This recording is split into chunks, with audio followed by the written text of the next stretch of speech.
आप लोग कैसे हैं। और हम चलेंगे टॉप 10 की तरफ। बार बार मैं रिपीट कर रहा हूं कि टॉप 10 क्लास है और इस बार जो बिहार पुलिस का जो रिजल्ट आया है उसमें से यानी काफ़ी स्टूडेंट भी निकले हैं, जिसमें से है ना, तो पढ़ाई किए हैं और अच्छा से पढ़ाई करने के बाद रिजल्ट तो बनेगी ही। हालांकि उसका कट ऑफ मार्क कम है, लेकिन पढ़ाई किया है ना, पढ़ाई करने के बावजूद ही तो उसका रिजल्ट बना है। तो इसलिए बता रहे कि रेगुलर क्लास में रहिएगा तो रिजल्ट सभी का बनेगा और सभी सेलेक्ट होंगे, है ना। इसलिए मेहनत कीजिए। हम हमेशा बार बार बोल रहे हैं कि मेहनत कीजिए, और मेहनत एक सफलता की कुंजी है, देन है। मेहनत कीजिएगा, आपको सफलता मिलेगा, कोई नहीं रोक सकता कहीं भी, किसी भी, है ना, जगह। अगर मेहनत किसी भी चीज़ के लिए कर रहे हैं तो वहाँ पे आपको सफलता मिलेगी, उसको कोई रोकने वाला नहीं है। अगर उसमें स्लो होते हैं तो फिर रिजल्ट आने की संभावना नहीं है।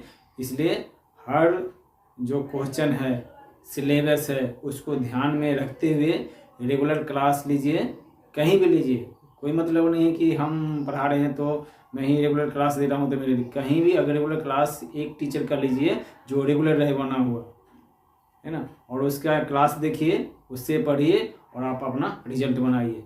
हम टाइम ना लेते हुए क्वेश्चन की तरफ चलेंगे और बताएंगे कि टॉप 10 में फर्स्ट नंबर क्वेश्चन क्या है। तो देखिए, बता रहा है कि ट्यूमर का पता हम लोग कैसे लगाएं। जो ट्यूमर होता है उसका पता कैसे लगाते हैं, तो बताया गया कि कोबाल्ट 60 है जिससे हम ट्यूमर को पता लगाते हैं। कोबाल्ट 60 क्या है? एक रेडियोधर्मी है जिससे गामा किरण निकलती है, और गामा किरण निकलने के उत्तेजित होती है उससे, और उत्तेजित होके वो कैंसर को जो कोशिकाएं होती है ना उसको डेड कर देती है ना। तो कोबाल्ट 60 है जो कैंसर का जो विकिरण है उसको डेड करने में उसका बड़ा यानी कि स्थान है कोबाल्ट 60 का।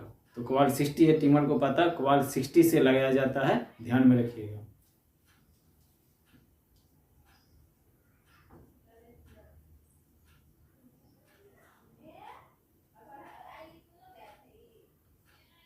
कोबाल्ट 60 है ना, कोबाल्ट 60 जो कैंसर की जो कोशिकाएं होती है उसको वह डेड कर देती है। फिर है हिंद महासागर की गहरी खाई कौन सी है ना। हिंद महासागर है, उसकी गहरी खाई कौन सी है? तो हिंद महासागर की बता रहे हैं कि सबसे गहरी जो खाई है वो जावा खाई है ना। ये सब क्वेश्चन काफ़ी लग रहा है कि इजी है, लेकिन इस टाइप के क्वेश्चन एग्जाम में आते रहते हैं। तो आप लोग बता रहे हैं, हमेशा बार बार हम रिपीट करने का एक ही मकसद है ना, कि आप रेगुलर क्लास में रखिए, और रेगुलर क्लास में रहिएगा तो आपका रिजल्ट बनेगा। जिसका बन गया है बेटर है, आप मेहनत कीजिए और आने वाला जो फिजिकल है उसमें भी रिजल्ट लीजिए। कुछ स्टूडेंट है जो कि एनएमएस निकले हैं, जितना क्लास लिया हूँ उसमें से भी स्टूडेंट आगे निकले हैं रिजल्ट में, और सारे स्टूडेंट हैं जो बता रहे हैं जिनका कुछ ये नहीं कि मेरा स्टूडेंट, और सारे स्टूडेंट है जिसके पास यानी कि वीडियो चल रहा है, अगर कोई नहीं शेयर किया है तो शेयर कर दीजिए अपने फ्रेंडों में, उनको भी बताइए कि इस टाइप के क्वेश्चन आने के बाद सिलेक्शन अच्छा तरीका से हुआ।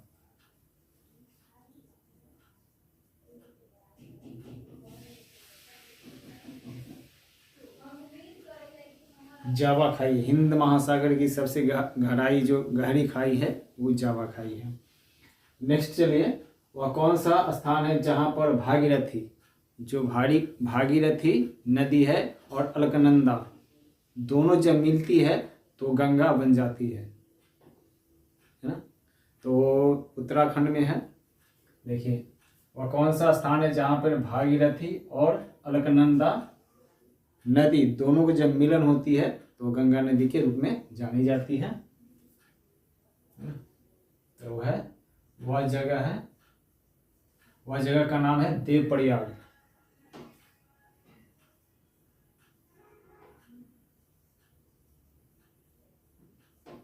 देवप्रयाग है।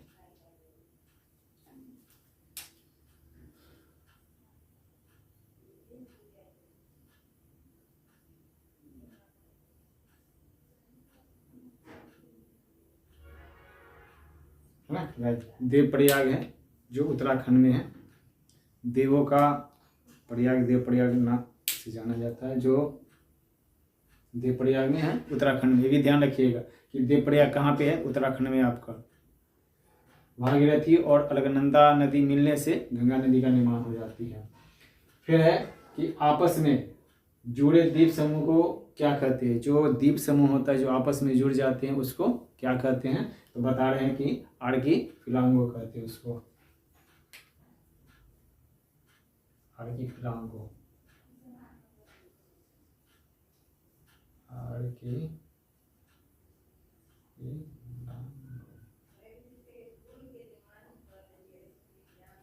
आर्कीपिलागो के नाम से जाना जाता है ना।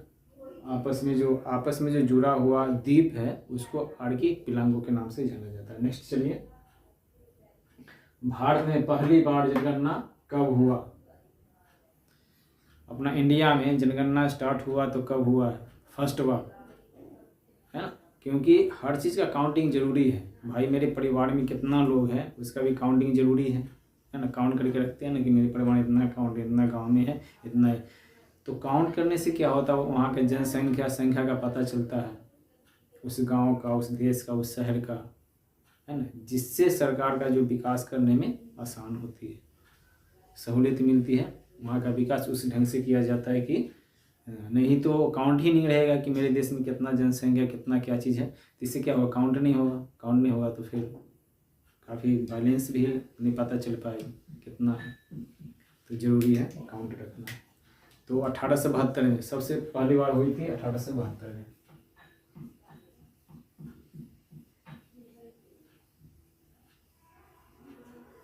हाँ? 1872 में फर्स्ट बार जनगणना हुई थी। फिर भारत में सर्वाधिक कोयला भंडार, है ना। तो अभी 2000 में लगभग बिहार से अलग हुआ झारखंड, है ना। झारखंड का नाम सुने होंगे, तो झारखंड है जो बिहार का पड़ोसी है ना। तो सबसे ज़्यादा कोयला का भंडार झारखंड में है, उत्पादन भी वही करती है तो भंडार भी वही होगा, है ना। तो सबसे ज़्यादा भंडार है कोयला का।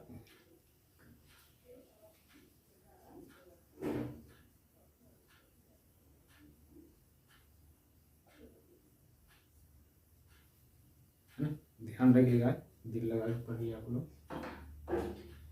भारतीय संगीत का उद्गम कौन सा वेद से है, यानी कि जो भारत के जो संगीत है, संगीत लोग इतना गाते हैं, वहाँ का जो उद्गम हुआ है वो कौन सा वेद से हुआ है ना। तो बता दे रहे हैं हम कि जो छोटे लेवल से एग्जाम स्टार्ट होता है और बड़े लेवल तक जाता है, सभी में टॉप 10 क्वेश्चन टाइप का ही क्वेश्चन आते हैं, है ना। इसलिए टॉप 10 ही लेके आया हूँ कि इस टाइप का क्वेश्चन रहेगा आपका, यानी कि स्पेसिफिकेशन या स्पेसिफाई क्वेश्चन रहेगा, जिससे आप पढ़ के एग्जाम क्वालिफाई कर सकते हैं, है ना। तो सामवेद है,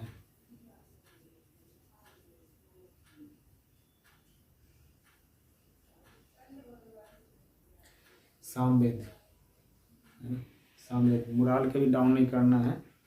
जो कहीं का स्टूडेंट हो, जो सिलेक्शन में जिनका नहीं हुआ है, अभी तो सिलेक्शन है, अभी तो काफ़ी रनिंग बाकी है, मेरिट लिस्ट बनेगा, है ना। तो मोरल डाउन नहीं करना है, पढ़ना है, ध्यान से निकलेगा जब आपके साथ वाला निकल गए होंगे। क्योंकि जो मेरा रेगुलर क्लास देखता है उसका तो निकलना ही है।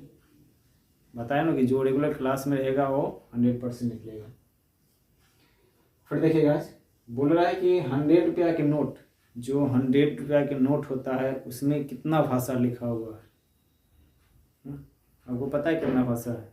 नहीं है तो आप काउंट करके देखिए, वो पता चल जाए कितना भाषा है। ऐसे भी क्वेश्चन आते हैं, है ना, कि 100 रुपया के नोट पर कितनी भाषाएं हैं। 100 रुपया, 1000 रुपया जितना हो, है ना। तो 100 रुपया के जो नोट पे है 17 भाषा का निर्माण किया गया है।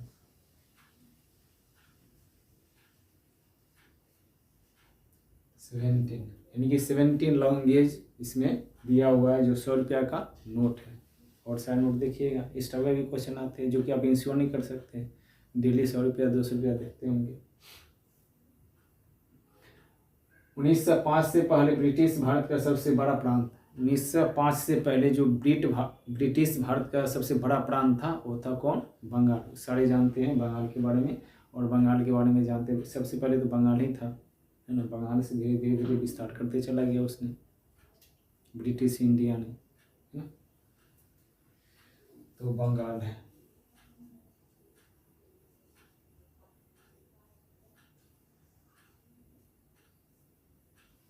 और मैथ का क्वेश्चन है, तो मैथ का क्वेश्चन बता रहे हैं स्टूडेंट की सेपरेट लाना है, तो मैं सेपरेट लेके आऊँगा, है ना। इसलिए आप लोग टेंशन नहीं लीजिए, मैथ का क्वेश्चन भी आते हैं एग्जाम में, और मैथ का क्वेश्चन आने के बाद रिजल्ट बनता है, रिजल्ट भी बनाना है। फिर देखिए गांधी जी ने, जो गांधी जी फर्स्ट बार जनसभा भाषण जो दिए वो कहाँ पे दिए, है ना। तो ये भी VVI क्वेश्चन है। गांधी जी ने सबसे पहला जनसभा भाषण वाराणसी में दिए, है ना।